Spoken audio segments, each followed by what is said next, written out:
was a good man, God-fearing man. He had 10 kids, 7 boys, 3 girls. He was like the biggest rancher in the East. He had tons of camels, oxen, many she-asses. Chapter 1:6, the first time Satan's mentioned. I'm pretty sure. I don't remember seeing Satan before this.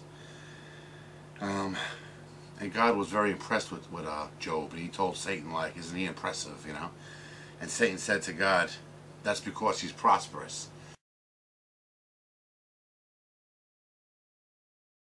This is interesting to me because I was always under the assumption that God took away everything from Job, you know, and made him suffer in many different ways, like to prove his point to Satan.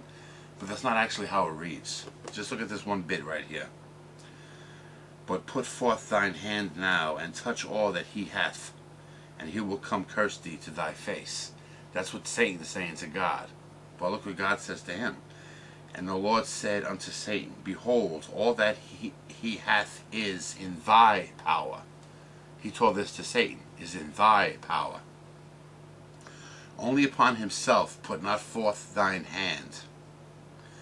So Satan went forth from the presence of the Lord. So he said to Satan, do what you want to this guy, but do not hurt him. So it wasn't God hurting Job, it was Satan, and God kind of let it happen.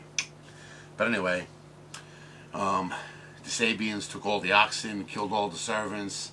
Fire killed all the sheep and the servants. The camels were taken. His house collapsed on his kids. And in every one of these incidents, one survivor made it out to tell. It was like, you know, one after the other. They were coming to him. This happened, you know. It was like slam bam nightmare for this guy, you know.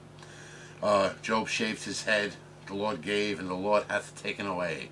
Blessed be the name of the Lord. So he was still maintaining some strength there, you know. He wasn't like, you know, totally mad at God or anything yet. Then the devil says, yeah, but if he was hurt, he would surely, you know, turn on you. If he personally was hurt. Now watch, again, in chapter 2, this is 5, 6, and 7 of chapter 2. But put forth thine hand now, and touch his bone and his flesh, and he will curse thee to thy face. Okay, that's Satan again, saying, hurt him, and he'll curse you, God. Then God says, and the Lord said unto Satan, behold, he is in thine hand, but save his life.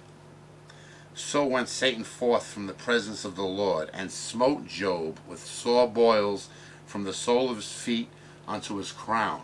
So Satan did that to Job.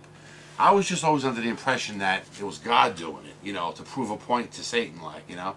But if you read it, it's actually Satan doing these horrible things to him. Job was like really pissed, man. But through it all, he never cursed God, you know.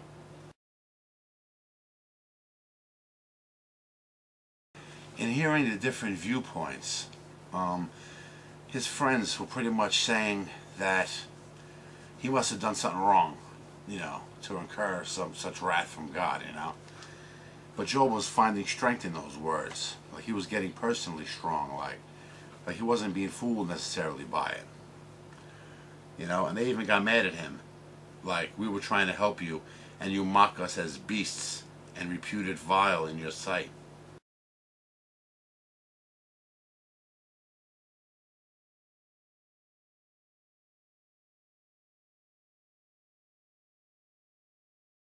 Anyway, it goes back and forth, the conversation.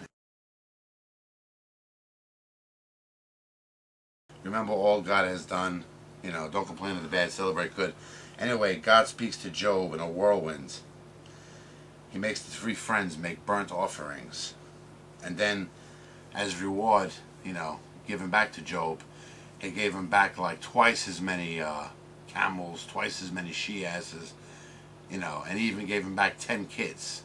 Interesting on that, the second time around, it names at least some of the children. But the first time around, it doesn't. So I don't know if he gave back the same kids, like somehow miraculously, or it was just 10 different kids. But it did specify, again, it was 7 boys, 3 girls. So I don't know if that means it was the same 7 and 3. It really doesn't, you know, specify that. This is a pretty good story. It went on a little bit, you know, it could have been edited down, you know, 5 pages off of it probably, but but it was okay.